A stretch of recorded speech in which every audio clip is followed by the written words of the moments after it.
Many males are diagnosed with ADHD because they're creative. They don't want to sit in a chair all day, and they have lots of goals, plus the energy to achieve them.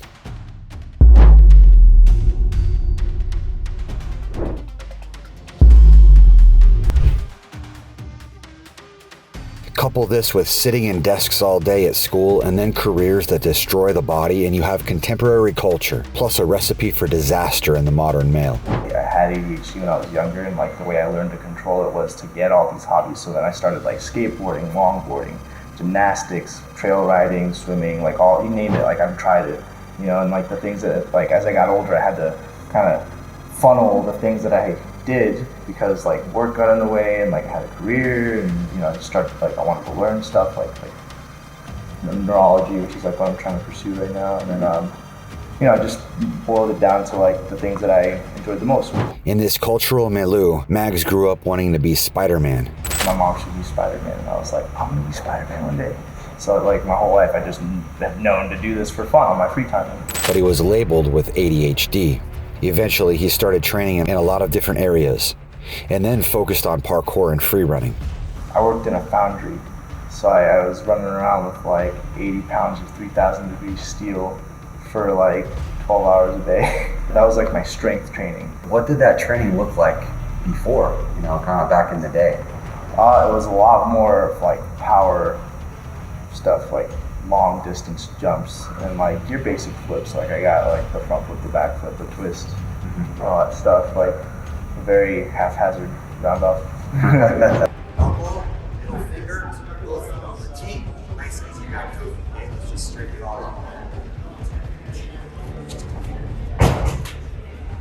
didn't really focus too much on flips. I got the cork occasionally, but I mainly focused on precision tech jumps and stuff like that, and rooftop training. After many years, Mags joined the military.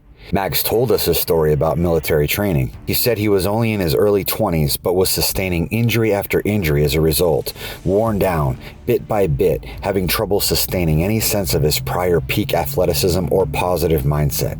This story is echoed by many a military careerman or woman, not to mention people from all walks of life who experience similar wear and tear, like sitting at a desk all day, working out in bursts, maybe having been a former athlete and trying to regain what was lost. Joints, back, wear and tear, major injuries that aren't fixed properly, and people hammered down like a nail that stands up too tall. Poppies cut down because they grow higher than the others. Minds suppressed because of more energy than the rest. It seemed like Mag's whole body and mind was put through the grinder. In this way, Mags is an acute representation of the toil life can take. But Mags started training again and began working on flexibility, mobility, and strength that started opening the door back up to the apex of his athleticism. What would you say is the number one thing in terms of mindset that you have to have in order to be able to have that kind of skill on demand? So I'd say the progression part, because I just didn't do it on the floor overnight. I was doing it on the trampoline for a minute. I learned Arabians first. I the back top first. So it's just. We're going to go through some of the technical pieces of how to twist. There's a couple different shapes that we're going to be hitting. Number one is a hollow position from here. The second one is going to be an arched position. That would be your set where you're going up in the air. And then to initiate any kind of flip, you have to go through another tuck or hollow or something where you're snapping this direction.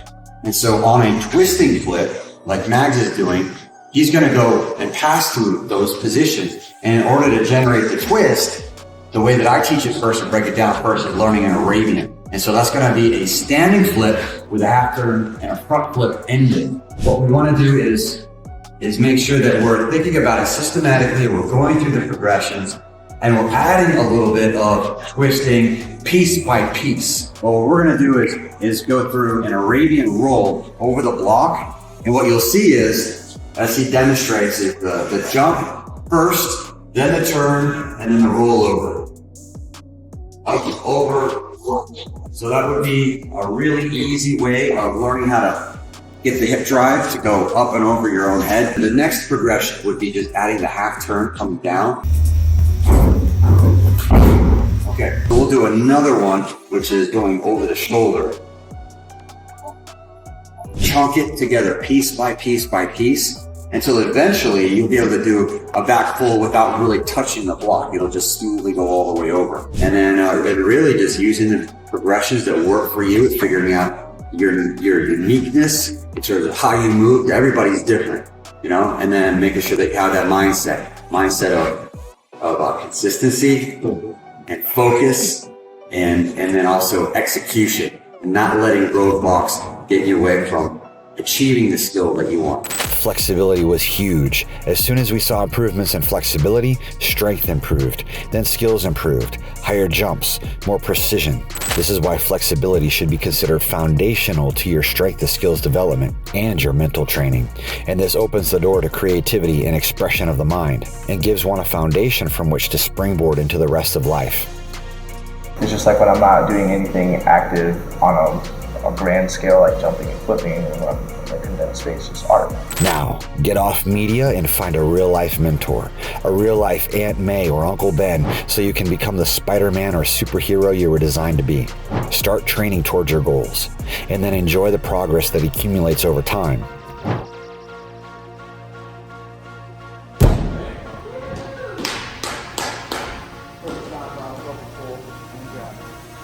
Many people are inspired by our written materials available through email, as well as other student stories and free trainings. You can access these by clicking and opting in. At minimum, subscribe so you don't miss the trainings all of our top students receive. See you in the next video and crushing your goals soon.